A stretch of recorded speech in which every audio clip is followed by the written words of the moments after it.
Young hit పేరుగా పేరుగాంచిన రాజ్ తరుణ్ హెబ్బా పటేల్ మీద ఎన్నో రూమర్లు వచ్చాయి.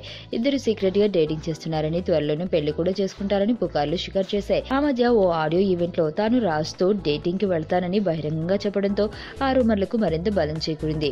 ఆ ప్రచారాల సంగతేమో గానీ ఇప్పుడు వీరిద్దరూ పెళ్లి చేసుకుంటున్నారు. అవును, మీరు చదువుతుంది నిజమే. ఆన్ స్క్రీన్ మీద చూడముచ్చట జంటగా అనిపించే వీరిద్దరూ దేవుడి సాక్షిగా ఒకటయ్యారు. అయితే ఇదంతా నిజం కాదులేండి, ఉత్తుత్తే.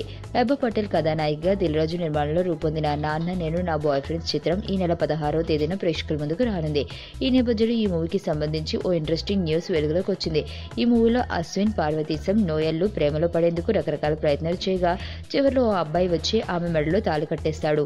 అతడే రాజ్ తరుణ్ అని తెలుస్తుంది. ఈ మూవీలో ఇదే అసలైన ట్విస్ట్ అని యూనిట్ వర్గాలు పేర్కొంటున్నాయి. అసలు సీన్ లోకి రాజ్ తరుణ్ ఎందుకు ఎంట్రీ ఇస్తాడు? ఆ ముగ్గురుని కాదని హెబ్బా అతన్ని ఎందుకు పెళ్లి చేసుకుంటుంది? అసలు సినిమా కథేంటి అనేది తెలియాలంటే వెండి తెరపై మూవీ చూడాల్సిందేనని చిత్ర బృందం చెబుతుంది.